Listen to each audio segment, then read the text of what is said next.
आज के इस वीडियो में हम लोग पार्ट 3 पे डिस्कस करेंगे जिसमें कई सारे इंपॉर्टेंट कॉन्सेप्ट्स हैं जो कि हमें इलेक्ट्रिसिटी को समझने में मदद करते हैं, मैग्नेटिज्म को समझने में मदद करते हैं और आगे जितने भी नए चैप्टर्स आएंगे उन सभी में कहीं ना कहीं इन सब रूल्स का एप्लीकेशन हमें देखने को मिलता है।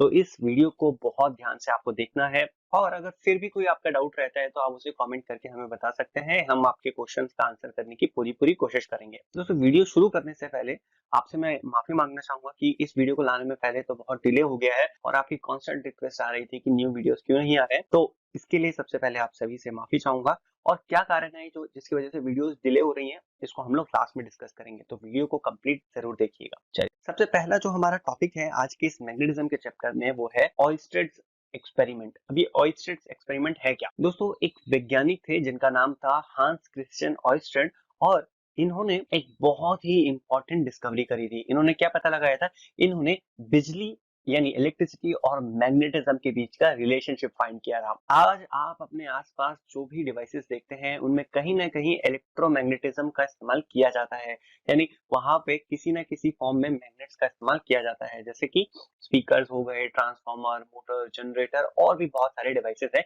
जहाँ पे हमें इस तरह के मैग्नेट्स देखने को मिलते हैं। तो पहली बार जिस इंसान ने ये पता लगाया था कि इलेक्ट्रिसिटी और मैग्नेटिज्म एक दूसरे से जुड़े हुए हैं, उन्हीं वैज्ञानिक का नाम था ऑयस्टेड और उन्हीं के एक्सपेरिमेंट के नाम पे ये टॉपिक दिया गया है। तो इन्होंने क्या पता लगाया था एग्जैक्टली? इन्होंने ये पता लगाया था कि अगर कोई करंट कैरिंग वायर है, यानी किसी कंडक्टर से, किसी तार से अगर करंट फ्लो कर रहा है तो इसके आसपास एक मैग्नेटिक फील्ड बनता है। और इन्हें पता कैसे चला?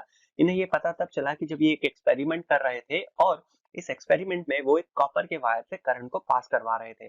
तो उन्होंने ये गौर किया कि जब भी कॉपर के वायर से करंट पास होता है तो उसके निकट रखा हुआ एक कंपास है, उस कंपास का नीडल मूव करता है, डिफ्लेक्ट करता है। कंपास क्या होता है? आपने देखा होगा, दिशा सूचक इसको हिंदी में कहते हैं। कंपास का इस्तेमाल हम लोग नॉर्थ साउथ को आइडेंटिफाई करने के लिए करते हैं। मैप्स वगैरह में भी देखा होगा, आपके फोन में भी कंपास होता है, राइट? तो ये हमें उत्तर और दक्षिण दिशा को पहचानने में मदद कर रहा है। अब ये एक्सपेरिमेंट परफॉर्म कैसे किया गया उसे देख लेते हैं। तो यहाँ पे आप देखिए, यहाँ फिगर में मैंने एक सिंपल सा सर्किट दिखाया है।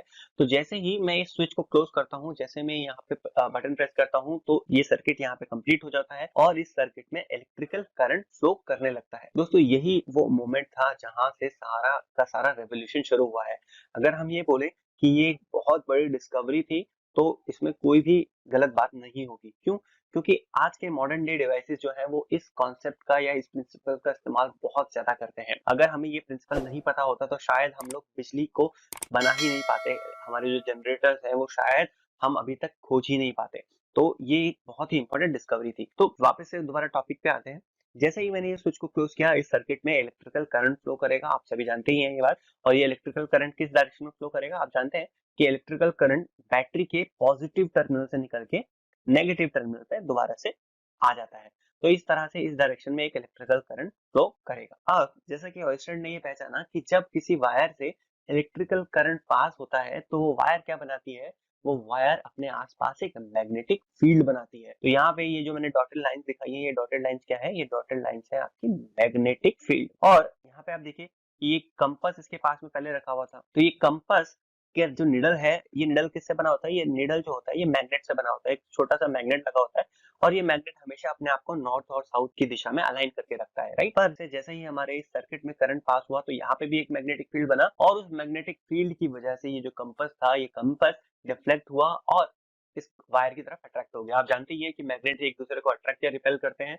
तो इसी कारण से ऑयस्टेड को पता चला कि अगर किसी तार से करंट को बहाया जाएगा तो वहां पे मैग्नेटिक फील्ड बनता है। तो आई होप ये चीज क्लियर हुई कि बहुत ही इंपॉर्टेंट चीज है, इसको हमेशा से याद रखना है। अब नेक्स्ट कॉन्सेप्ट पे बढ़ते हैं। Next concept is Faraday's law of electromagnetic induction. दोस्तों, Faraday's law of electromagnetic induction ये बहुत ही इंपॉर्टेंट लॉ है। बहुत सारी मशीन सीधे सीधे इसी सिद्धांत पे काम करती हैं, जैसे कि ट्रांसफार्मर, जनरेटर, मोटर, इतने सारे डिवाइसेस हैं जो कि इसी एक सिद्धांत पे कार्य करते हैं। तो ये सिद्धांत हमें बहुत अच्छे से समझना है। अब ये है क्या? फैराडेज लॉ हमें ये बताता है कि जब किसी तार को, किसी कंडक्टर को एक चेंजिंग या फिर वेराइंग मैग्नेटिक फील्ड में रखा जाता है तो ऐसा करने की वजह से उस कंडक्टर के अंदर, उस कॉइल के अंदर एक ईएमएफ या फिर वोल्टेज जनरेट हो जाती है। और यही था Faraday's law of electromagnetic induction. एक और इंपॉर्टेंट चीज जो यहाँ से है, ये जो वोल्टेज जनरेट होगी या ये जो ईएमएफ जनरेट होगा उस कंडक्टर में या उस कॉइल में, ये डायरेक्टली प्रोपोर्शनल होगा rate of change of magnetic flux. Meaning मान लीजिए यहाँ पे इस तरह से एक मैग्नेट रखा हुआ है, राइट, तो ये आपका मान लीजिए नॉर्थ है, ये साउथ है। तो आप जानती हैं कि मैग्नेट अपने आसपास एक मैग्नेटिक फील्ड बनाता है, तो इस तरह से इसके आसपास एक मैग्नेटिक फील्ड होगा और मैग्नेटिक फील्ड लाइंस कहां से कहां की तरफ जाती है, नॉर्थ से साउथ की तरफ जाती है। तो हमें Faraday's law of electromagnetic induction हमें क्या बताता है कि यहाँ पे अगर मैं एक कंडक्टर लूं, इस तरह से एक कंडक्टर लूं और इस कंडक्टर को मैं इस मैग्नेटिक फील्ड में मूव कराऊं, तो क्या होगा, ये जो मैग्नेटिक फील्ड लाइंस है वो चेंज होगी। आप यहाँ पे देखिए किस पोजीशन पे एक मैग्नेटिक फील्ड लाइन को कट कर रहा है, जब यहाँ पे आएगा तो फिर और ज्यादा मैग्नेटिक फील्ड लाइन को कट करेगा। तो इस तरह से जैसे जैसे मैं इस कंडक्टर को मूव कराऊंगा वैसे वैसे मैग्नेटिक फील्ड होगा हमारा चेंज, और इसकी वजह से इस कंडक्टर में क्या जनरेट हो जाएगा, ईएमएफ। इसका उल्टा भी ट्रू है, मीनिंग कंडक्टर आपका स्टेशनरी रहे और मैग्नेट को हम मूव कराएं, मैग्नेट को अगर मैं ऊपर नीचे मूव कराऊंगा तो भी जो मैग्नेटिक फील्ड लाइंस इस कंडक्टर को कट कर रही है वो वेरी होंगी और इसमें ईएमएफ जनरेट होगा। दोनों ही तरह से मैग्नेटिक फील्ड वेरी हो सकता है और इन दोनों तरह से हमारा वोल्टेज इस कंडक्टर में जनरेट किया जा सकता है।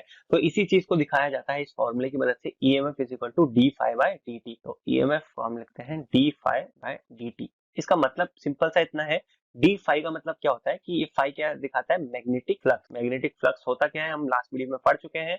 और टी क्या होता है, यहाँ पे टाइम है, और आगे का ये डी क्या लिखा हुआ है, डी का मतलब होता है change in magnetic flux with respect to change in time. मतलब जैसे जैसे समय बदल रहा है, जैसे जैसे समय चेंज हो रहा है वैसे वैसे मैग्नेटिक फील्ड की वैल्यू वेरी करती है। सिंपल सा इसका मतलब ये है कि हमारा मैग्नेटिक फील्ड हम लोग बदल रहे हैं, मैग्नेटिक फील्ड की जो स्ट्रेंथ है वो कम ज्यादा कर रहे हैं। तो ये मैग्नेटिक फील्ड की स्ट्रेंथ कम या ज्यादा कैसे हो सकती है, मैग्नेटिक फील्ड की स्ट्रेंथ कम या ज्यादा कंडक्टर को मूव करा के हो सकती है या फिर मैग्नेट को मूव करा के हो सकती है। दोनों ही तरीके से हम लोग मैग्नेटिक फील्ड की स्ट्रेंथ को चेंज कर सकते हैं। ये चीज याद रखनी है। What is Faraday's law of electromagnetic induction? This is the law which says that whenever a conductor is placed in a varying magnetic field or a changing magnetic field, an EMF is induced inside the conductor. Simple. अब next बढ़ते हैं Fleming right hand rule की तरफ। दोस्तों जब हम magnetism की बात करते हैं तो मैग्नेटिज्म में हमें फ्लेमिंग्स के दो रूल पढ़ने होते हैं, फ्लेमिंग राइट हैंड रूल और फ्लेमिंग लेफ्ट हैंड रूल। अब ये दोनों रूल इतने इंपॉर्टेंट हैं मोटर और जनरेटर की वर्किंग को समझने के लिए। तो जब भी हमें मोटर और जनरेटर की वर्किंग को समझना होता है वहां पे हम ये दोनों नियमों का इस्तेमाल करते हैं। चलिए समझते हैं सबसे पहले फ्लेमिंग राइट हैंड रूल के बारे में और इसको इस्तेमाल कैसे किया जाता है। तो सबसे पहली बात तो आपको ये याद रखनी है कि फ्लेमिंग राइट हैंड रूल हमेशा जनरेटर पे अप्लाई किया जाता है, यानी ये जो रूल है हमें जनरेटर की वर्किंग को समझने में मदद करता है। तो मैं यहाँ लिख भी देता हूँ कि ये जो फ्लेमिंग राइट हैंड रूल है ये हमें जनरेटर के लिए मदद करता है। इसका मतलब यही है कि जहां पे भी हमें ये पता करना होता है कि किसी कंडक्टर में ईएमएफ की पोलैरिटी क्या होगी, या फिर अगर कोई कंडक्टर किसी मैग्नेटिक फील्ड में मूव कराया जा रहा है तो उस कंडक्टर में करंट जो फ्लो होगा वो किस दिशा में फ्लो होगा। तो इस नियम की मदद से हम लोग ये पता लगा पाते हैं। दोबारा से, अभी पहले हमने पढ़ा कि Fleming's law of electromagnetic induction ये था कि किसी कंडक्टर को अगर एक चेंजिंग मैग्नेटिक फील्ड में रखा जाता है तो उसके अंदर ईएमएफ जनरेट होता है। अब अगर आप इस कंडक्टर के अक्रॉस कोई लोड लगाएंगे, यानी इस कंडक्टर का अगर आप कोई लोड कनेक्ट करेंगे तो करंट भी फ्लो होगा, क्योंकि वोल्टेज है तो करंट भी बहेगा। अब ये जो करंट बहेगा किस दिशा में बहेगा ये भी तो पता होना जरूरी है। तो ये हमें किससे पता चलता है, फ्लेमिंग राइट हैंड रूल की मदद से पता चलता है। ठीक है, अब ये लगाना कैसे है ये समझते हैं। देखो सबसे पहले आप अपने सीधे हाथ को इस पोजीशन में रख लीजिए, जैसे यहाँ पे इस डायग्राम में दिखाया गया है। तो यहाँ पे आपके पास 3 उंगली है। अब मैं इनको इन उंगलियों को कैसे कैसे बोलूंगा, तो ये तो थंब है, सीधा सीधा अंगूठा है, इसको हम लोग बोलेंगे फर्स्ट फिंगर, हिंदी में से तर्जनी कहा जाता है, और अभी हम समझने के लिए इसको बोलेंगे फर्स्ट फिंगर। और ये जो उंगली है ये आपकी मिडल फिंगर होती है, तो इसको हम सेकंड फिंगर या फिर मिडल फिंगर बोलेंगे। ठीक है, तो ऐसा करिए, अंगूठा, फर्स्ट फिंगर और सेकंड फिंगर को, इन तीनों को इस डायग्राम की तरह प्लेस कर लीजिए, यानी ये तीनों जो उंगलियां हैं एक दूसरे के परपेंडिकुलर होंगी। परपेंडिकुलर का मतलब क्या होगा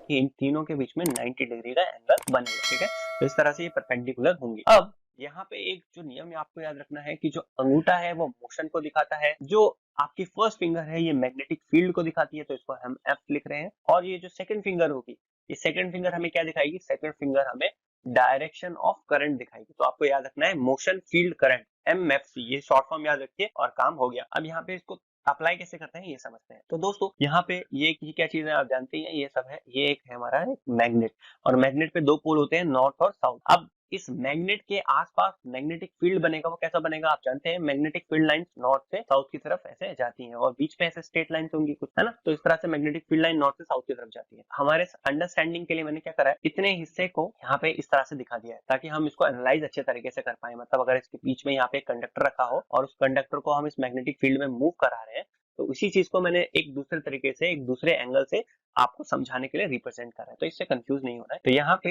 ये जो हिस्सा है, ये जो शेडेड हिस्सा दिख रहा है, ये है आपका मैग्नेटिक फील्ड। कौन सा मैग्नेटिक फील्ड है, ये बीच वाला, सिर्फ बीच वाला मैग्नेटिक फील्ड दिखा रहा हूँ। ऐसे ऊपर से भी लाइनें जा ही रही होंगी, नीचे से भी जा रही होंगी, पर अंडरस्टैंडिंग को क्लियर करने के लिए, आसान रखने के लिए ये सिर्फ इतने हिस्से को मैंने यहाँ पे दिखाया है।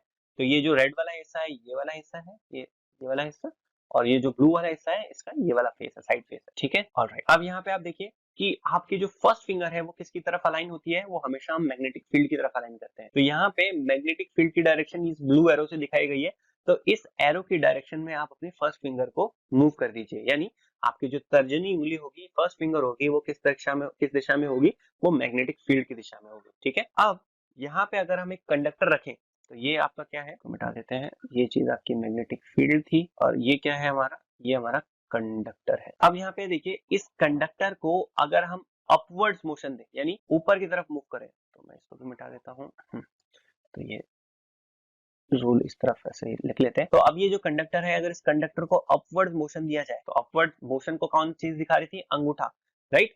तो आपकी जो फर्स्ट फिंगर है आपने मैग्नेटिक फील्ड की तरफ मूव करी है, और जिस तरफ आपका थंब है, अगर उस डायरेक्शन में कंडक्टर का मोशन होगा, तो जो सेकंड फिंगर होगी वो हमें क्या बताएगी, सेकंड फिंगर हमें ये बताएगी कि करंट इस कंडक्टर में जो फ्लो होगा वो किस दिशा में हो रहा है, राइट। अगेन करंट फ्लो क्यों हो रहा है, क्योंकि आप जैसे ही इस कंडक्टर को हम अपवर्ड दिशा में मूव कर रहे हैं, तो क्या हुआ, आप देखिए कि इलेक्ट्रोमैग्नेटिक इंडक्शन का रूल जो अभी हमने पढ़ा कि हमने एक कंडक्टर को एक मैग्नेटिक फील्ड में मूव कराया, यानी इस कंडक्टर के अक्रॉस, इस कंडक्टर के पास मैग्नेटिक फील्ड वेरी करा। जैसे ही मैग्नेटिक फील्ड वेरी करेगा तो उसके अंदर ईएमएफ जनरेट होगा, राइट। तो ईएमएफ जनरेट कैसे हुआ, इलेक्ट्रोमैग्नेटिक इंडक्शन की वजह से। अब ये जो ईएमएफ जनरेट हुआ, तो इस ईएमएफ जनरेट होने की वजह से अगर इस कंडक्टर में करंट फ्लो करवाया जाएगा तो वो किस दिशा में होगा, ये हमें पता लगा रहे हैं फ्लेमिंग राइट हैंड रूल से। तो अब यहाँ पे आप देखो, सेम यही वाला पोजीशन आप अपना दोबारा से अपने हाथ से लगा के देखिए, तो आपकी फर्स्ट फिंगर मैग्नेटिक फील्ड की डायरेक्शन में, मोशन हुआ थंब की डायरेक्शन में, जिस तरफ थंब अभी आपका पॉइंट कर रहा है उसी दिशा में मोशन किया गया है। तो जो करंट है वो कौन सी उंगली बताएगी, सेकंड फिंगर बताएगी, सही पहचाना आपने। तो करंट जो होगा वो किस तरफ होगा, करंट इस कंडक्टर में इस दिशा में होगा। तो मैं इसको रेड कलर से इंडिकेट कर देता हूँ, इस कंडक्टर में जो करंट है वो कुछ इस तरफ से फ्लो होगा। तो मान लीजिए अगर आप यहाँ पे कोई भी लोड कनेक्ट करेंगे इस कंडक्टर में, तो इस परिस्थिति में यहाँ पे करंट कुछ इस तरह से इस लोड से होता हुआ वापस कंडक्टर के अंदर आएगा। तो ये चीज को ध्यान से समझना है आपको कि इस तरह से हम लोग फ्लेमिंग राइट हैंड रूल लगाते हैं। अगर इसी सिचुएशन को थोड़ा सा उल्टा कर देते हैं, इस सिचुएशन को उल्टा कैसे कर सकते हैं, यहाँ पे मैं सब कुछ जो लिखा हुआ है इसको मिटा देता हूँ। अब इसी का हम सेकंड ऑप्शन लेते हैं। सेकंड ऑप्शन हम कैसे ले सकते हैं, सेकंड ऑप्शन देखिए कुछ ऐसा है।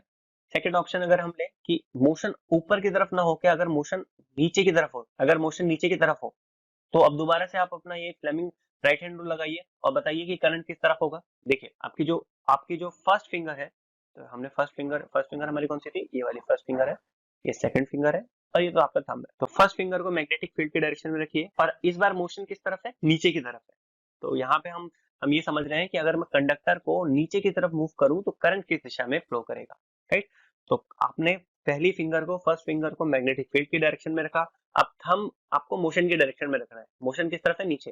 तो अपने हाथ को उल्टा कर दीजिए, यानी जो थंब है आपका अंगूठा जो है वो नीचे की दिशा में होगा और फर्स्ट फिंगर मैग्नेटिक फील्ड दिखा रही होगी। तो आपकी जो सेकंड फिंगर है वो क्या बताएगी, सेकंड फिंगर ये बताएगी कि हमारा जो करंट है वो किस दिशा में फ्लो होगा। और आपने पहचान लिया होगा कि इस बार करंट की दिशा जो होगी वो विपरीत होगी, दूसरी दिशा में करंट फ्लो करेगा।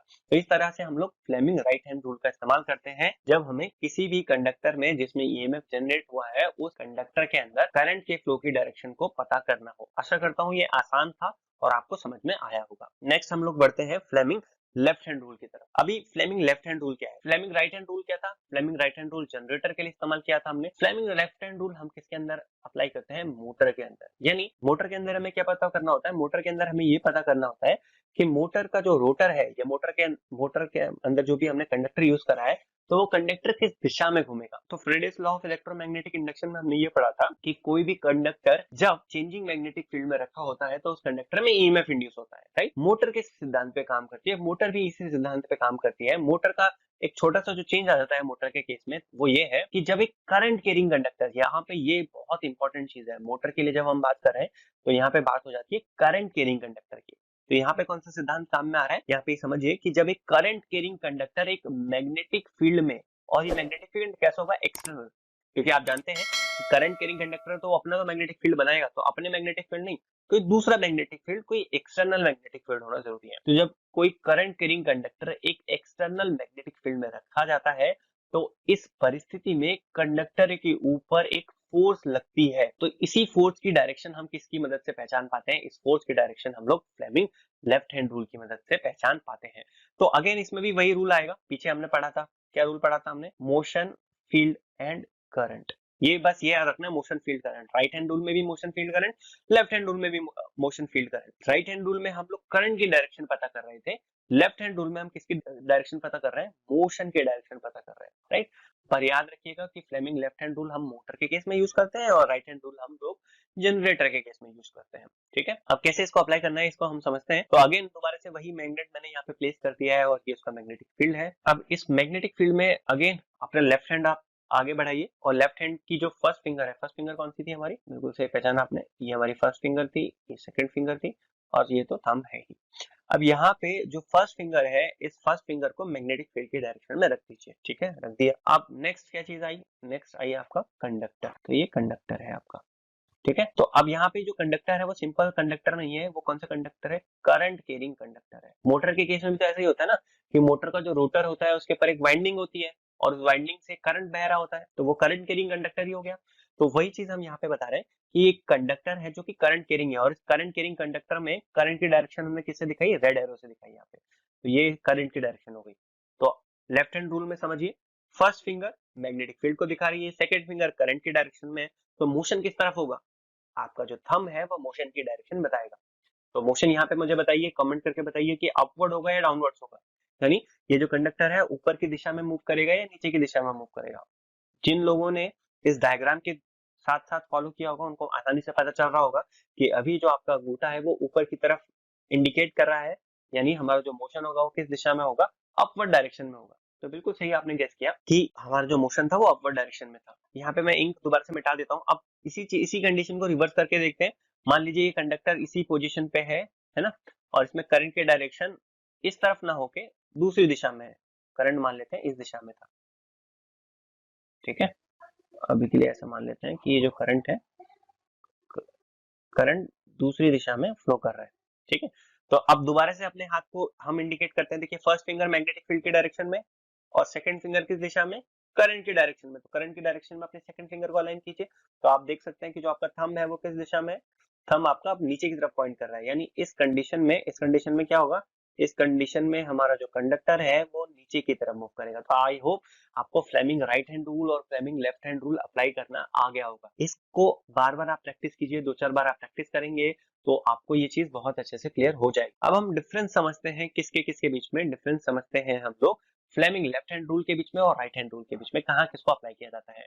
तो फ्लेमिंग लेफ्ट हैंड रूल हमेशा किसी भी करंट कैरिंग कंडक्टर में डायरेक्शन ऑफ मोशन यानी फोर्स के डायरेक्शन को पता करने के लिए किया जाता है, जबकि फ्लेमिंग राइट हैंड रूल किसी भी कंडक्टर में जो कि इंड्यूस्ड करंट होगा उसकी दिशा को पता करने के लिए किया जाता है। तो इसका क्या मतलब हुआ, इसका ये मतलब हुआ कि Fleming left hand rule motors में अप्लाई किया जाता है जनरली, और Fleming right hand rule generally generators में अप्लाई किया जाता है। फ्लेमिंग लेफ्ट हैंड रूल में आपकी जो मिडल फिंगर है वो डायरेक्शन ऑफ करंट बताएगी, जबकि फ्लेमिंग राइट हैंड रूल में जो मिडल फिंगर है वो डायरेक्शन ऑफ इंड्यूस करंट बताएगी। इंड्यूस करंट का मतलब क्या हुआ कि जनरेटर में लगाया तो वहां पे करंट इंड्यूस किया गया है, प्रोड्यूस किया गया है, जबकि मोटर के केस में करंट उसमें ऑलरेडी फ्लो कर रहा है, तो उस करंट की डायरेक्शन हमें ऑलरेडी गिवन है। तो लेफ्ट हैंड रूल से हम डायरेक्शन ऑफ मोशन पता कर पाते हैं, जबकि राइट हैंड रूल से हम लोग इंड्यूस्ड करंट की डायरेक्शन को पता कर पाते हैं। तो ये एक इंपॉर्टेंट डिफरेंस है। दोस्तों अब हम बात करते हैं हिस्टैरिसीस करंट के बारे में। हिस्टैरिसीस करंट की वजह से हिस्टैरिसीस लॉस होता है। अब ये हिस्टैरिसीस करंट क्या होता है इसको समझते हैं। दोस्तों कई बार हमें कोर को मैग्नेटाइज और डीमैग्नेटाइज करना पड़ता है, जिसकी वजह से हिस्टैरिसीस लॉस होता है। अब ये होता क्यों है, क्यों ऐसा करा जाता है, इसको समझते हैं। ये आपके पास एक ट्रांसफार्मर का कोर है और इस ट्रांसफार्मर के कोर को हम क्या देते हैं, एसी सप्लाई देते हैं। तो यहाँ पे आपकी प्राइमरी वाइंडिंग है, सेकेंडरी वाइंडिंग है। तो आप जानती हो कि जब हम ट्रांसफार्मर के प्राइमरी वाइंडिंग को सप्लाई देंगे तो कुछ इस तरह से इसमें करंट फ्लो करेगा, है ना। और ये जो सप्लाई होती है कैसी होती है, एसी सप्लाई होती है। एसी सप्लाई का मतलब क्या हुआ कि एक साइकिल में आपके पॉजिटिव करंट फ्लो हो रहा है, यानी फॉरवर्ड डायरेक्शन में करंट फ्लो हो रहा है, और रिवर्स साइकिल में करंट के डायरेक्शन है वो दूसरी दिशा में फ्लो करेगा। तो यहाँ पे करंट की डायरेक्शन को मैं इस तरह से इंडिकेट कर रहा हूँ। तो यहाँ पे अगर आप देखें फॉरवर्ड हाफ साइकिल में जो करंट फ्लो हुआ वो कुछ इस तरह से हुआ, जिसकी वजह से एक मैग्नेटिक फील्ड बनेगा इस कोर के अंदर, और मान लीजिए उस मैग्नेटिक फील्ड की डायरेक्शन कुछ इस तरह से मैंने इंडिकेट करी है ना। फॉरवर्ड हाफ साइकिल में मैग्नेटिक फील्ड कुछ इस तरह से बना। अब जब नेगेटिव हाफ साइकिल आएगी, यानी जब हमारी नेगेटिव हाफ साइकिल आई, तो ये पॉजिटिव हाफ साइकिल थी, जब नेगेटिव हाफ साइकिल आई तो करंट की डायरेक्शन क्या हो जाएगी, रिवर्स हो जाएगी। तो करंट की डायरेक्शन को रिवर्स कर देते हैं। तो ये जो करंट हमारा फ्लो किया, ये किस तरफ फ्लो करेगा, करंट हमारा विपरीत दिशा में फ्लो करेगा। अब करंट की डायरेक्शन क्या होगी, रिवर्स। अब करंट की डायरेक्शन रिवर्स होने की वजह से ये जो हमारा मैग्नेटिक फील्ड है, जो कि पहले इस डायरेक्शन में फ्लो कर रहा था, अब इसकी भी जो डायरेक्शन है वो क्या हो जाएगी, रिवर्स हो जाएगी। अब इसकी डायरेक्शन कुछ इस तरह से हो जाएगी। अब एसी सप्लाई में बार बार करंट की डायरेक्शन रिवर्स होने की वजह से, यानी एक बार आपका पॉजिटिव हाफ साइकिल आएगा, फिर दूसरी बार नेगेटिव हाफ साइकिल आएगा, तो बार बार ये पॉजिटिव नेगेटिव की वजह से इस कोर में जो मैग्नेटिक फील्ड बनता है वो भी क्या हो रहा है, चेंज हो रहा है। बार बार आपका कोर मैग्नेटाइज और डीमैग्नेटाइज हो रहा है। तो इस मैग्नेटाइजेशन और डीमैग्नेटाइजेशन की वजह से हमारे कोर के अंदर हिस्टैरिसीस लॉसेस होते हैं, और इसी हिस्टैरिसीस लॉस को रिप्रेजेंट करने के लिए हिस्टैरिसीस करंट का इस्तेमाल किया जाता है। तो ये हिस्टैरिसीस लॉस होता क्या है, तो बेसिकली ये हमारे एक रिलेशनशिप होता है किसके बीच में, मैग्नेटाइजेशन फोर्स और फ्लक्स डेंसिटी के बीच में, और इसको हम लोग हिस्टैरिसीस कर्व की मदद से या हिस्टैरिसीस लूप की मदद से समझाते हैं। ये हिस्टैरिसीस लूप क्या होता है, एक ग्राफ होता है। तो यहाँ पे आप देख सकते हो एक एक्सिस पे मैग्नेटाइजेशन फोर्स है जिसको एच से डिनोट किया जाता है, जबकि दूसरे हिस्से पे क्या है, मैग्नेटिक फ्लक्स डेंसिटी। ठीक है, तो अब यहाँ पे आप देखो कि किसी भी कोर में जब हमें मैग्नेटिक फील्ड स्टैब्लिश करना होता है तो हम क्या करेंगे, पहले उसमें से कुछ करंट फ्लो करवाएंगे, कुछ मैग्नेटाइजेशन फोर्स देंगे। तो हम मैग्नेटाइजेशन फोर्स देते हैं तो उसके अंदर कुछ मैग्नेटिक फील्ड बढ़ता है, राइट। अब जैसे जैसे हम मैग्नेटाइजेशन फोर्स को बढ़ाते हैं, यानी जैसे जैसे हम उस कोर में से करंट को बढ़ाएंगे, वैसे वैसे हमारा जो मैग्नेटिक फील्ड है वो क्या होगा, वो भी धीरे धीरे बढ़ता है। तो इन दोनों के बीच में हम एक ग्राफ बनाते हैं, तो ग्राफ हमें कुछ इस तरह से मिलता है। एक मैक्सिमम पॉइंट के बाद फिर आपका जो मैग्नेटिक फ्लक्स डेंसिटी होती है वो सैचुरेट हो जाती है, यानी उससे ज्यादा और उस कोर को मैग्नेटाइज नहीं किया जा सकता। अब धीरे धीरे अगर हम लोग हमारी जो वाइंडिंग है उसमें से करंट को रिड्यूस करें तो क्या होगा, आपका जो मैग्नेटिक फील्ड की डेंसिटी है वो भी कम होगी, राइट। पर अगर हम मैग्नेटाइजेशन फोर्स को बिल्कुल जीरो भी कर दें तो भी हम ये देखते हैं कि कुछ ना कुछ मैग्नेटिक फ्लक्स रह ही जाता है, यानी मैग्नेटाइजेशन फोर्स को हटा देने के बाद भी कुछ मैग्नेटिक फ्लक्स आपके कोर में रह जाता है। इस प्रॉपर्टी को कहा जाता है रिटेंटिविटी। जैसे कि आपने ये चीज कई बार स्क्रू ड्राइवर्स पे भी ऑब्जर्व करी होगी कि कुछ स्क्रू ड्राइवर्स को अगर हम बहुत देर किसी मैग्नेट के पास में रखें तो थोड़ी देर के लिए वो जो स्क्रू ड्राइवर का टिप होता है वो भी मैग्नेटाइज हो जाता है। ऐसा किस वजह से होता है, रिटेंटिविटी प्रॉपर्टी की वजह से होता है, राइट। यानी हमने मैग्नेटाइजेशन फोर्स तो हटा दिया, स्टिल आपका जो मटेरियल है वो मैग्नेटाइज ऑलरेडी है। अब इसको डीमैग्नेटाइज करने के लिए, इसके मैग्नेटिक फील्ड को खत्म करने के लिए हमें रिवर्स डायरेक्शन में मैग्नेटाइजेशन फोर्स लगाना पड़ता है, यानी हमें रिवर्स डायरेक्शन में करंट फ्लो करवाना पड़ेगा। अगर हम रिवर्स डायरेक्शन में कुछ मैग्नेटिक फील्ड लगाते हैं तब जाके हमारा जो मैग्नेटिक फील्ड है वो जीरो होता है, मैग्नेटिक फ्लक्स डेंसिटी जीरो होती है। अब रिवर्स डायरेक्शन में जब हम करंट बढ़ाते हैं तो एक मैक्सिमम लिमिट तक, यानी अपने सैचुरेशन पॉइंट तक वो मैग्नेटिक फ्लक्स डेंसिटी को अलाउ करेगा। इसके बाद फिर से अगर हम करंट को रिड्यूस करेंगे तो क्या होगा, अगेन मैग्नेटाइजेशन फोर्स जीरो कर देने के बाद भी रिवर्स डायरेक्शन में कुछ रेजिडुअल मैग्नेटिक फील्ड रहेगा, राइट। और मैग्नेटाइजेशन फोर्स हटा देने के बाद भी कुछ रिवर्स डायरेक्शन का मैग्नेटिक फील्ड रह जाता है। अब इसको फिर से दोबारा जीरो करने के लिए पॉजिटिव डायरेक्शन में कुछ एक्स्ट्रा मैग्नेटिक फील्ड लगाना पड़ेगा। तो ये साइकिल हमारी कंप्लीटली चलती रहती है। तो सिंपल से हमारा यहाँ पे ये मतलब ये है कि किसी भी कोर को मैग्नेटाइज और डीमैग्नेटाइज करने के लिए हमें कुछ एक्सेस पावर लगानी पड़ती है। यही एक्सेस पावर हमें हिस्टैरिसीस लूप के फॉर्म में नजर आती है, हिस्टैरिसीस लूप के फॉर्म में हम इसे समझते हैं, और इस पूरे एरिया को हम हिस्टैरिसीस एरिया या फिर हिस्टैरिसीस लूप कहते हैं। तो चलिए अब हम समझते हैं कि हिस्टैरिसीस लॉस को कैसे कैलकुलेट किया जाता है। हिस्टैरिसीस लॉस को हम एक बहुत ही सिंपल फार्मूला की मदद से कैलकुलेट कर सकते हैं, जो कि यहाँ पे दिखाया गया है। ये फार्मूला क्या है, this is PV is equal to B max की पावर n इंटू में F इंटू में V। तो यहाँ पे क्या है, फर्स्ट ये जो टर्म है ये हमारा स्टीनमेट्स हिस्टैरिसीस कोएफिशिएंट है, यानी एक कांस्टेंट वैल्यू होती है जो कि मटेरियल पर डिपेंड करती है, तो अलग अलग मटेरियल्स के लिए इसकी जो वैल्यू होती है, इस कांस्टेंट की वैल्यू अलग अलग होती है। सेकंड है आपका पी मैक्स यानी मैक्सिमम फ्लक्स डेंसिटी की पावर n, और ये जो n है, इस n की वैल्यू क्या होती है, इस n की वैल्यू अगेन 1.5 से लेकर 2.5 के बीच में वेरी करती है, और ये अलग अलग मटेरियल्स के लिए अलग अलग ली जाती है। राइट, तीसरी जो चीज है वो है फ्रीक्वेंसी। तो फ्रीक्वेंसी पे भी ये डिपेंड करता है कि आपका जो हिस्टैरिसीस लॉस है वो कितना होगा। फ्रीक्वेंसी जितनी ज्यादा होगी, हिस्टैरिसीस लॉस भी हमारा बढ़ जाएगा। And the last term is the volume of magnetic material, यानी कोर का वॉल्यूम जितना ज्यादा होगा उसकी वजह से भी हमारा जो लॉस है वो बढ़ जाएगा। तो तीन चीजों पे डिपेंड है हमारा हिस्टैरिसीस लॉस। पहला है मैग्नेटिक फ्लक्स डेंसिटी, सेकंड है फ्रीक्वेंसी ऑफ मैग्नेटिक रिवर्सल, और तीसरा है volume of the magnetic material, यानी आपकी जो सप्लाई फ्रीक्वेंसी है उससे मैग्नेटिक फील्ड बनता है, और उसी फ्रीक्वेंसी के हिसाब से मैग्नेटिक फील्ड रिवर्स होता है। तो फ्रीक्वेंसी बढ़ने से भी आपका जो हिस्टैरिसीस लूप है उसका एरिया बढ़ जाएगा। नेक्स्ट इसके बाद हम बात करते हैं एडी करंट्स की। एडी करंट्स क्या होते हैं दोस्तों? ये जो एडी करंट है ये भी हमारे सिस्टम में लॉसेस के फॉर्म में देखे जाते हैं, और ये किसी भी कंडक्टिंग बॉडी में पाए जाते हैं जिसके अंदर मैग्नेटिक फ्लक्स चेंज हो रहा होगा। यानी कोई भी कंडक्टर है जो कि एक चेंजिंग मैग्नेटिक फील्ड क्रिएट कर रहा है, तो उस कंडक्टर के अंदर खुद कुछ लॉसेस होने लग जाते हैं जो कि एडी करंट के नाम से जाने जाते हैं। अब इसको समझने कैसे, दोबारा से आप Faraday's law of electromagnetic induction याद कीजिए।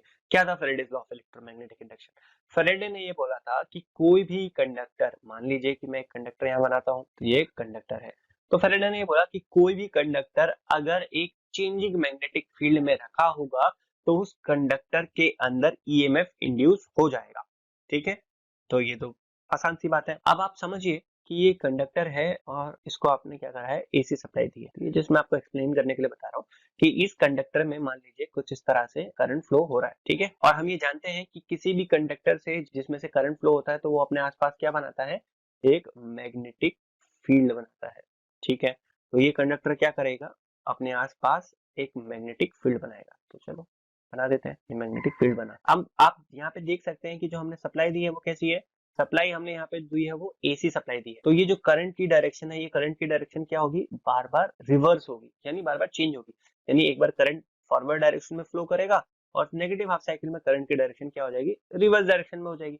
तो उस समय पे जब करंट की डायरेक्शन रिवर्स हो जाती है तो उस वक्त आपका जो मैग्नेटिक फील्ड है वो भी रिवर्स हो जाएगा। तो यहाँ पे आप ये देखिए कि ये जो कंडक्टर है, इस कंडक्टर के आसपास क्या हो रहा है, मैग्नेटिक फील्ड क्या हो रहा है, बार बार चेंज कर रहा है। तो फैराडेज लॉ आप दोबारा से याद कीजिए कि a conductor placed in a varying magnetic field. तो ये कंडक्टर अपने ही चेंजिंग मैग्नेटिक फील्ड में भी रखा हुआ है, तो इसके खुद के वेराइंग मैग्नेटिक फील्ड की वजह से, इसके खुद के चेंजिंग मैग्नेटिक फील्ड की वजह से इस कंडक्टर के अंदर लूपिंग करंट फ्लो करने लग जाते हैं। यानी इस कंडक्टर के अंदर खुद एक करंट इंड्यूस होने लग जाता है, और इसी करंट को हम लोग क्या कहते हैं, इसी करंट को हम लोग एडी करंट कहते हैं। और इसी एडी करंट की वजह से इस कंडक्टर के अंदर क्या होने लग जाएगा, इस कंडक्टर के अंदर हीटिंग होना शुरू हो जाएगी। तो मैं दोबारा से रिपीट कर रहा हूँ इस चीज को, थोड़ा सा ध्यान से समझिएगा। देखिए यहाँ पे हो क्या रहा है, यहाँ पे सबसे पहले हमने यहाँ पे एसी सप्लाई कनेक्ट करी है किसी भी कंडक्टर से। तो एसी सप्लाई हो सकता है कि आपने किसी कोर को भी दे रखी होगी।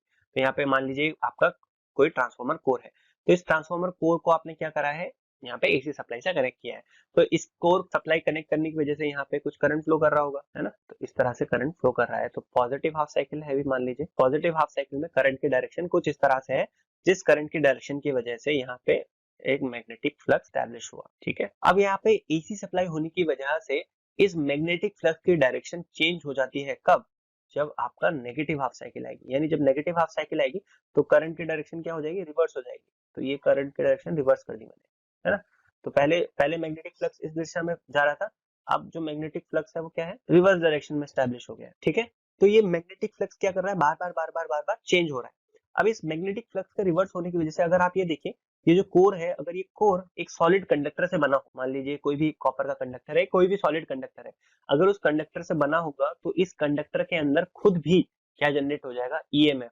किसकी वजह से, Faraday's law of electromagnetic induction की वजह से। क्यों? क्योंकि ऐसा हमने पढ़ रखा है कि एक कंडक्टर अगर किसी वेराइंग मैग्नेटिक फील्ड में रखा हो तो उस कंडक्टर के अंदर ईएमएफ जनरेट हो जाता है, और इस ईएमएफ की वजह से इस कंडक्टर के अंदर लूपिंग करंट्स, गोल गोल करंट्स फ्लो करने लग जाते हैं। इन्हीं लूपिंग करंट्स को, इन्हीं सर्कुलर करंट्स को हम किन के नाम से जानते हैं, इसी सर्कुलर करंट को हम एडी करंट के नाम से जानते हैं, और इसी की वजह से कोर में हीटिंग लॉसेस प्रोड्यूस होते हैं। तो इस हीटिंग लॉसेस को रिड्यूस करने के लिए हम लोग जो कोर है वो सॉलिड एक सिंगल कंडक्टर का ना बना के किसका बनाते हैं, पतली पतली शीट्स का बनाते हैं हम लोग, थिन लैमिनेशंस का बनाते हैं। और इन लैमिनेशंस के बीच में हम लोग क्या कर देते हैं, इन लैमिनेशंस के बीच में हम लोग इंसुलेशन को लगा दिया जाता है। हर एक लैमिनेशन के बीच में हम इंसुलेशन को लगा देते हैं ताकि जो हमारा लूपिंग करंट है, ये जो हमारा एक सिंगल कंडक्टर के केस में जो हमारा एडी करंट था वो ज्यादा बनेगा, पर पतली लैमिनेशंस को यूज करने की वजह से जो हमारा एडी करंट होता है इसकी वैल्यू रिड्यूस हो जाती है। इसीलिए आपने ये पढ़ा भी होगा कि लैमिनेशंस का इस्तेमाल किया जाता है कोर को बनाने के लिए ताकि एडी करंट्स को रिड्यूस किया जा सके। तो अगेन अगर हमें एडी करंट को समझना है तो एडी करंट को भी हम आसानी से समझ सकते हैं। एडी करंट को एक्सप्लेन करने के लिए हम लोग एडी करंट लॉसेस को हम लोग इस फॉर्मूले की मदद से समझते हैं। तो एडी करंट का जो फॉर्मूला है ये भी बहुत सिंपल ही है। तो एडी करंट को हम लोग पी से डिनोट करते हैं। ये एडी करंट लॉस हुआ जिसमें हमारे पास एक कांस्टेंट टर्म होती है जिसे एडी करंट कांस्टेंट कहा जाता है। फिर इसके बाद नेक्स्ट जो टर्म है वो है फ्लक्स डेंसिटी। तो ये मैक्सिमम फ्लक्स डेंसिटी है जिसका स्क्वायर यहाँ पे किया गया है। तो यहाँ पे ध्यान दीजिएगा कि ये फ्लक्स डेंसिटी का स्क्वायर है, जबकि हिस्टैरिसीस लूप में वो क्या था, बी मैक्स की पावर एन थी, जो एन की वैल्यू वेरी कर रही थी। फिर इसके बाद है फ्रीक्वेंसी का स्क्वायर इनटू में थिकनेस ऑफ द मटेरियल। तो ये आपकी जो कोर है, ये आपका जो कंडक्टर है उसकी थिकनेस पे भी एडी करंट डिपेंड करता है। तो हमने इसीलिए क्या करा था कि थिन थिन लैमिनेशंस यूज करी, यानी इससे हमारी थिकनेस ऑफ द कोर है वो रिड्यूस हुई और कोर की थिकनेस रिड्यूस होने से एडी करंट लॉस है वो रिड्यूस हो गया, राइट। तो मटेरियल की थिकनेस से भी आपका एडी करंट डिपेंड करता है। और लास्ट में है वॉल्यूम। तो वॉल्यूम हमारा मीटर क्यूब में होता है, तो दिस इज योर वॉल्यूम। तो यहाँ पे हमने समझा कि एडी करंट क्या होता है। कुछ एप्लीकेशन समझ लेते हैं जहां पे एडी करंट्स का इस्तेमाल किया जाता है, जैसे कि स्पीडोमीटर में, मैग्नेटिक ब्रेक्स में, एनर्जी मीटर में, इंडक्शन फर्नेस में, वेंडिंग मशीन्स वगैरह में। यहाँ पे ये सारी एप्लीकेशंस हैं जहां पे हम लोग एडी करंट्स का इस्तेमाल करते हैं। तो दोस्तों ये जो एडी करंट हमने पढ़ा है, ये एडी करंट का जो फिनोमिना है, ये फिनोमिना इलेक्ट्रोमैग्नेटिक इंडक्शन पे ही डिपेंडेंट है। क्या था ये फिनोमिना, मैं दोबारा से आपको रिपीट कर रहा हूँ। तो ये इसने हमें ये बताया कि कोई भी कंडक्टर अगर किसी वेराइंग मैग्नेटिक फील्ड में रखा होता है तो उस कंडक्टर के अंदर ईएमएफ इंड्यूस हो जाता है। तो आपका जो कंडक्टर है वो करंट कैरिंग कंडक्टर हो या नॉर्मल कंडक्टर हो, किसी भी कंडक्टर पे ये रूल एप्लीकेबल है। तो ये चीज हमेशा याद रखनी है कि Faraday's law of electromagnetic induction हर एक तरह के कंडक्टर पे एप्लीकेबल होगा जो कि किसी एक वेराइंग मैग्नेटिक फील्ड में रखा हो। और फैराडेज का जो सेकंड लॉ था वो क्या बोलता था कि ये जो ईएमएफ इंड्यूस हुआ ये किसके डायरेक्टली प्रोपोर्शनल होगा, rate of change of flux के, यानी जितना ज्यादा rate of change of flux linkage उतना ज्यादा ईएमएफ इंड्यूस। दोस्तों अभी तक हमने कई सारी इंपॉर्टेंट चीजों को डिस्कस किया है। हमने right hand rule, left hand rule के बारे में बात कर ली, हमने हिस्टैरिसीस लूप को समझा, एडी करंट्स को समझा। लास्ट में हम लोग बात करते हैं परमानेंट मैग्नेट्स और इलेक्ट्रोमैग्नेट्स के बारे में। तो परमानेंट मैग्नेट, इलेक्ट्रोमैग्नेट है क्या, जैसा आप लोग जानते भी हैं, आपने पिछली क्लासेस में ये सब पढ़ा भी है कि इलेक्ट्रोमैग्नेट क्या होता है। ये टेम्परेरी मैग्नेट्स होते हैं जो कि हम लोग कॉइल्स की मदद से बना सकते हैं, इलेक्ट्रिसिटी की मदद से बना सकते हैं। और परमानेंट मैग्नेट नेचुरल और आर्टिफिशियल दोनों तरह के होते हैं। इलेक्ट्रोमैग्नेट्स वो मैग्नेट हैं जो कि टेम्परेरीली ही मैग्नेटाइज किए जा सकते हैं, जबकि परमानेंट मैग्नेट परमानेंटली मैग्नेटाइज्ड रहते हैं। मटेरियल की बात करें तो इलेक्ट्रोमैग्नेट्स को हम लोग सॉफ्ट मैग्नेटिक मटेरियल्स की मदद से बनाते हैं, यानी ऐसे मटेरियल्स जिनका मैग्नेटाइजेशन और डीमैग्नेटाइजेशन इजी होता है, जबकि permanent magnets hard magnetic material के बने होते हैं जिन्हें मैग्नेटाइज करना और डीमैग्नेटाइज करना दोनों ही मुश्किल होता है। इलेक्ट्रोमैग्नेट की जो स्ट्रेंथ है वो हम लोग इजीली कंट्रोल कर सकते हैं, यानी इलेक्ट्रिकल करंट की वैल्यू को वेरी करके, नंबर ऑफ टर्न्स को वेरी करके हम लोग इलेक्ट्रोमैग्नेट के जो मैग्नेटिक फील्ड की स्ट्रेंथ है उसे कंट्रोल कर सकते हैं। जबकि परमानेंट मैग्नेट्स की जो मैग्नेटिक फील्ड होती है वो एक बार बनने के बाद कांस्टेंट हो जाती है। किसी भी इलेक्ट्रोमैग्नेट के पोल्स जो है वो चेंज किया जा सकते हैं, डायरेक्शन ऑफ करंट को रिवर्स करके हम लोग इलेक्ट्रोमैग्नेट्स के पोल्स को वेरी कर सकते हैं, चेंज कर सकते हैं। जबकि परमानेंट मैग्नेट्स के जो पोल्स होते हैं वो फिक्स रहते हैं, उन्हें वेरी नहीं किया जा सकता। इलेक्ट्रोमैग्नेट्स जो होते हैं वो आप जानते ही हैं इलेक्ट्रिकल करंट के पास करने से ही बनाए जा सकते हैं, जबकि परमानेंट मैग्नेट्स के जो पोल्स होते हैं, परमानेंट मैग्नेट का जो मैग्नेटिज्म है वो कांस्टेंट होता है, इसको हमें कोई बाहर से करंट देने की आवश्यकता नहीं होती है। इलेक्ट्रोमैग्नेट जो अपनी स्ट्रेंथ है वो इलेक्ट्रिसिटी के कट हो जाने के बाद लॉस कर देते हैं, पर दोबारा से करंट देने पे इनका जो मैग्नेटिज्म है वो रीगेन किया जा सकता है। पर परमानेंट मैग्नेट अगर डीमैग्नेटाइज कर दिए जाते हैं तो इनके पास फिर से मैग्नेटाइजेशन की पावर नहीं आती है, यानी हम इलेक्ट्रोमैग्नेट्स को अपनी एप्लीकेशन के हिसाब से बार बार ऑन ऑफ कर सकते हैं। इलेक्ट्रोमैग्नेट की अगर एग्जांपल की बात करें तो आपने देखा होगा core type, air wound type, कई तरह के कॉइल्स होते हैं जिनकी मदद से हम लोग इलेक्ट्रोमैग्नेट्स बनाते हैं। जबकि परमानेंट मैग्नेट का एग्जांपल अगर हम देखें तो बार मैग्नेट इसका सिंपल एग्जांपल है। तो आपने देखा होगा, आप सभी ने स्पीकर्स के पीछे बैक साइड पे आपने सर्कुलर टाइप, स्ट्रेट टाइप, अलग अलग तरह के मैग्नेट्स कई सारे एप्लीकेशन में यूज होते हैं, तो आपने परमानेंट मैग्नेट भी कई तरह के देखे होंगे ही। तो दोस्तों ये था हमारा मैग्नेट मैग्नेटिज्म का पूरा चैप्टर, जिसमें हमने कई सारे इंपॉर्टेंट कॉन्सेप्ट डिस्कस करे। तो अगर आपको किसी भी टॉपिक पे कोई डाउट है तो मैं आपसे ये रिक्वेस्ट करूंगा कि आप इस वीडियो को रिपीट करके 2-3 बार देखें, और स्टिल आपको कोई डाउट रहता है तो आप मुझे कमेंट करके जरूर बताइए। ऑलराइट, तो अगर आप इस वीडियो में यहाँ तक पहुंच चुके हैं तो सबसे पहले तो मैं आपका धन्यवाद करना चाहूंगा, और आपको ये रिक्वेस्ट करूंगा कि आप इस वीडियो को लाइक जरूर करें। दोस्तों, आपका एक क्वेश्चन जो बहुत रहता है कि हमारी वीडियोस काफी डिलेज के साथ आती हैं, फ्रीक्वेंट वीडियोस नहीं है, तो इसका रीजन मेनली यही है कि हमारी एक बहुत छोटी सी टीम है, और कई बार हम अदर एक्टिविटीज में इतना इन्वॉल्व हो जाते हैं कि हमारी वीडियोस ऑटोमेटिकली डिले हो जाती हैं। तो इस डिले के लिए सबसे पहले मैं आप सभी से माफी चाहूंगा। दूसरा, हमें थोड़ा सा आपका सपोर्ट भी चाहिए। जब तक आपका सपोर्ट नहीं होगा तब तक टीम में वो मोटिवेशन नहीं आता है नेक्स्ट कंटेंट को लाने के लिए। तो अगर आप इस वीडियो को लाइक करते हैं, शेयर करते हैं और लोगों के साथ इसको साझा करते हैं, फीडबैक देते हैं, तो हमारी टीम को एक मोटिवेशन मिलता है। तो मुझे अपनी टीम से टारगेट मिला है कि जब तक इस वीडियो पे 500 लाइक्स नहीं आएंगे तो नेक्स्ट वीडियो नहीं आएगा। तो मैं आप सभी से रिक्वेस्ट करूंगा कि अगर आपको ये वीडियो पसंद आता है तो इसको प्लीज लाइक कीजिए। अगर आपको कोई फीडबैक देना है तो आप कमेंट के माध्यम से हमें बता सकते हैं कि इसको और कैसे इंप्रूव किया जा सकता है। तो प्लीज आप इस वीडियो को लाइक, शेयर और चैनल को सब्सक्राइब करें, और याद रखिए कि इस वीडियो का हमारा टारगेट है 500 लाइक्स। तो मिलते हैं नेक्स्ट वीडियो में।